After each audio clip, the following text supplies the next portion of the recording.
सभी को मेरा नमस्कार। स्वागत है आप सबका जीबी यूट्यूब चैनल पर। अपनी क्लासेज डेली चल रही है कक्षा 10 गणित को लेकर। मोस्ट इम्पोर्टेंट क्वेश्चन अपन यहाँ पे हल कर रहे हैं और आप इस वीडियो को थोड़ा ज़्यादा से ज़्यादा शेयर किया कीजिए ताकि सभी बच्चों को इसका फ़ायदा मिल सके। हम आपके लिए मेहनत कर रहे हैं तो आपका भी थोड़ा बहुत फ़र्ज है कि आप इसे आगे से आगे सभी तक बढ़ाएं। ठीक है, तो आज की क्लास में जो अपन पढ़ रहे हैं वो है त्रिकोणमिति का परिचय। त्रिकोणमिति के परिचय में देखो यहाँ पे अपने सामने दो सवाल हैं। एक में जो बेसिक सवाल है त्रिकोणमिति का जो 8.1 प्रश्नावली से है, इसके अंदर अपन क्या यूज करने वाले हैं, एक बेसिक सा फॉर्मूला होता है त्रिकोणमिति में LAL/KKA। और एक दूसरा सवाल है जो अपन त्रिकोणमिति की जो विशिष्ट कोणों वाली जो सारणी है अनुपात की, उससे अपन सेकंड सवाल हल करने वाले हैं। सबसे पहला सवाल है 15 cot A बराबर 8, यानी कि 15 cot A बराबर 8 है। तो इसको हल करने के लिए क्या करना पड़ेगा, 15 cot A बराबर 8। ये इंपॉर्टेंट फॉर्मूला है जिससे पूरी की पूरी 8.1 प्रश्नावली हल कर सकते हैं। इसको देखना, लाल बट्टा कक्का, आसान भाषा में इसको पढ़ सकते हैं, लाल बट्टा कक्का। यहाँ पे जो L और K है वो है सबसे पहला फॉर्मूला है साइन थीटा का। दूसरा है A बट्टा K, वो किसका फॉर्मूला बनेगा अपने कोस थीटा। और तीसरा जो है L बट्टा A, वो बनता है टेन थीटा का फॉर्मूला। इसी का अगर अपन व्युत्क्रम करें यानी कि इसका उल्टा करें तो K बट्टा L साइन का उल्टा कोसेक, K बट्टा A कोस का उल्टा सेक और A बट्टा L टेन का उल्टा कोट। ये दो लाइनें आपको पूरे के पूरे 6 फॉर्मूले याद करवा सकती है। यहाँ पे अपने सामने है कोट थीटा यानी कोट A, और कोट का फॉर्मूला है यहाँ से A बटा L। तो सबसे पहले इसको थोड़ा चेंज करते हैं, जो 15 यहाँ पे मल्टीप्लाई में है वो कहाँ जाएगा, डिवाइड में। तो कोट A बराबर ये 8 इधर है, ये 15 जो गुणा से कहाँ जाएगा, भाग में। अब यहाँ पे अपने इस सूत्र की जरूरत पड़ेगी कि कोट थीटा का सूत्र क्या है। कोट थीटा का सूत्र है आधार बटा लंब, यानी कि इसका उल्टा है टेन का, तो ये हो जाएगा ऊपर आधार और नीचे लंब। ये फॉर्मूला यह काम करता है कि हमें पता चल जाए कि इसके जो बराबर में है वो आधार है, लंब है या फिर कर्ण है। हमेशा त्रिकोणमिति एक समकोण त्रिभुज में कार्य करती है। त्रिकोणमिति हमेशा कहाँ पे चलती है, समकोण त्रिभुज में। यहाँ पे 90 डिग्री यानी समकोण त्रिभुज हो गया। समकोण त्रिभुज के सामने वाली भुजा हमेशा कर्ण होती है, और जो ये थीटा है यानी कि यहाँ पे A दे रखा है, यानी कि थीटा यानी न्यून कोण हो गया, ये B और ये C, एक समकोण त्रिभुज है ABC। यहाँ पे जो थीटा का मान रहता है उस कोण के सामने वाली भुजा हमेशा क्या कहलाती है, लंब कहलाती है। और जो तीसरी भुजा बचती है वो क्या बचती है, आधार। इस त्रिभुज और इसके जो नाम है यानी कि आधार बराबर कितना है अपने पास में 8 और लंब बराबर कितना है 15।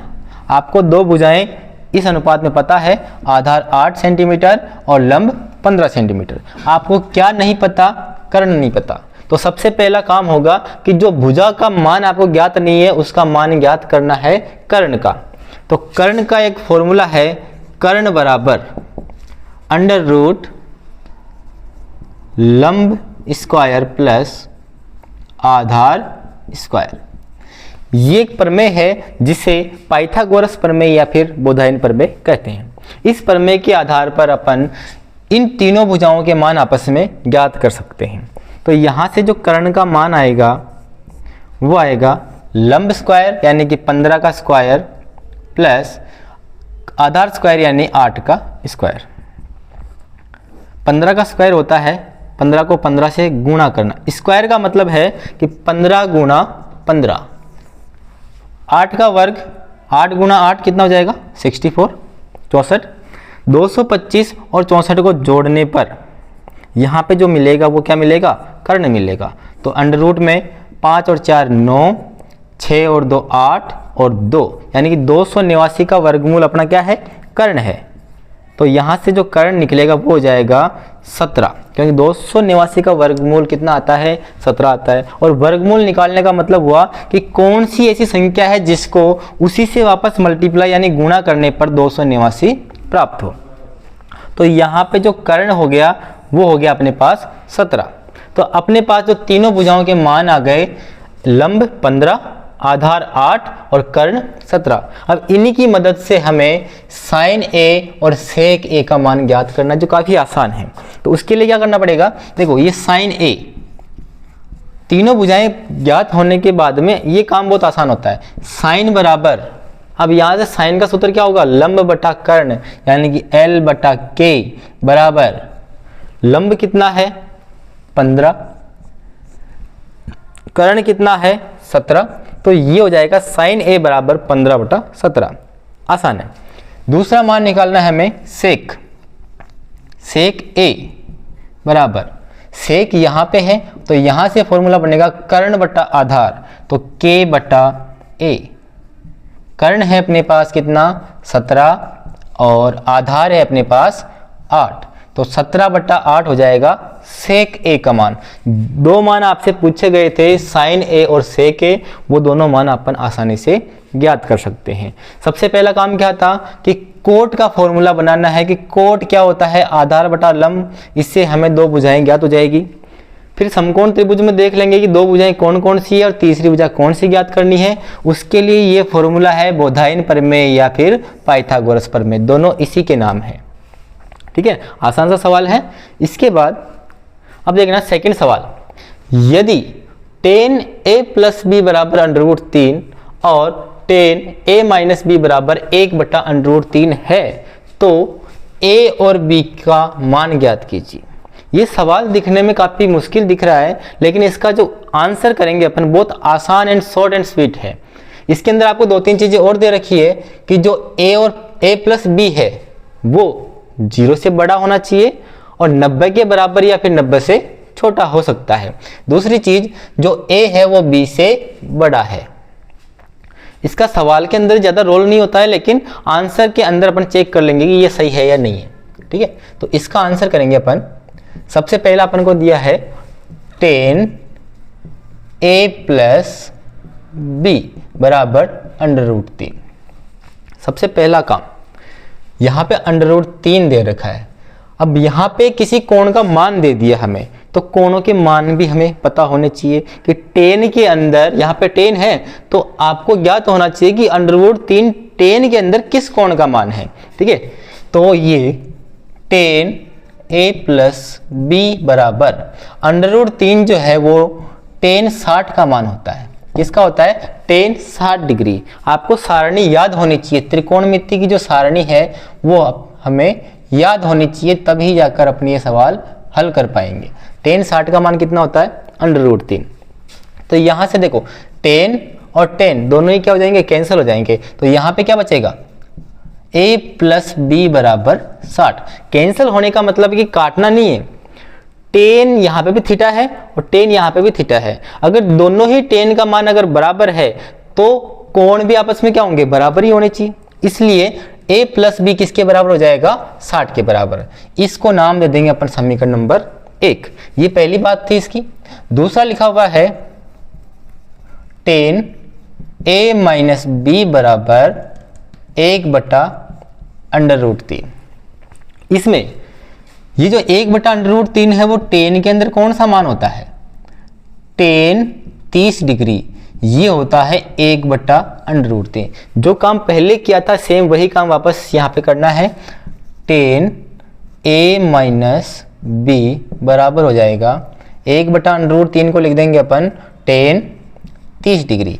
यहाँ से tan से tan कैंसिल आउट हो जाएगा, जैसा मैंने पहले बताया था वैसे ही।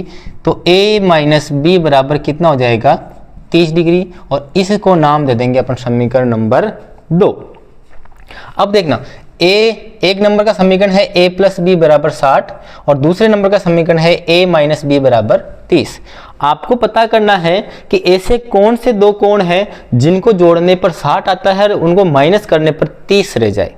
ऐसे कोई दो कोण हैं जिनको जोड़ने पर तो 60 बनता है और घटाने पर 30 बनता है। तो इसके लिए क्या कर लेते हैं अपन, समीकरण नंबर 1 को समीकरण नंबर क्या 2 में प्लस कर दें, दोनों को क्या कर दें, प्लस कर दें। तो उससे क्या होगा, a प्लस बी बराबर 60 और a माइनस बी बराबर 30, दोनों को जोड़ना है तो ये 30 और 60 तो हो गए 90, b प्लस का और b माइनस का क्या हो जाएगा 0 और a प्लस a 2a, तो 2a बराबर बचेगा 90। तो यहाँ से a बराबर कितना हो जाएगा, 2 से 90 कटेगा कितने बार, 45 बार। तो a का मान कितना हो गया, 45 हो गया। एक कोण का निकलने के बाद दूसरा आसानी से निकल जाएगा कि दो कोणों का योग 60 था और उनमें से एक कोण 45 है, तो दूसरा कितना बचेगा, यानी कि 45 में अपन कितना जोड़े कि वो 60 हो जाए, 45 में कितना जोड़े कि वो 60 हो जाए, तो आसानी से बता सकते हैं कि वो कितना होगा 15 डिग्री। और इसको निकालने के लिए a प्लस बी बराबर 60, ये कौन सा है, समीकरण नंबर 1 है। इसमें एक की जगह क्या रख देंगे 45 डिग्री प्लस b बराबर 60, तो यहाँ से b बराबर 60 माइनस 45 यानी कि 15 डिग्री बचेगा। कितना डिग्री बचेगा, b बराबर 15 डिग्री। आसान सा सवाल है, दिखने में इतना डिफिकल्ट था लेकिन सोल्व करने के बाद पता चला कि बहुत ही आसान सा सवाल है। ठीक है, अब देख लो इसमें जो दो कंडीशन दे रखी थी वो देखना, एक का मान b से बड़ा है तो a का मान b से बड़ा था 45 डिग्री और 15 डिग्री, सही है ये चीज। दूसरा a और b को जोड़ने पर, यानी कि इसको और इसको जोड़ने पर कितना होना चाहिए 60 हो रहा है, ये 0 से बड़ा है और 90 से छोटा है, ये दोनों ही कंडीशन अपने यहाँ पे क्या है फुलफिल हो रही है। तो ये आसान सा सवाल है और परीक्षा में आने लायक सवाल है, क्योंकि इसमें थोड़ा सा यहाँ पे दिमाग लगाना है कि इस √3 का क्या करना है, और इसी की वजह से ये सवाल इंपॉर्टेंट होता है बोर्ड परीक्षा में आने के लिए। क्लियर है, तो आशा करता हूँ कि आपको ये सवाल समझ में आया होगा। तो ऐसे ही मिलते हैं वापस नेक्स्ट वीडियो में। थैंक्स। और इस वीडियो को थोड़ा ज़्यादा से ज़्यादा शेयर कीजिए ताकि दूसरों बच्चों के साथ भी ये वीडियो पहुँच पाए और वो भी इसका फ़ायदा उठा सकें। ठीक है, धन्यवाद।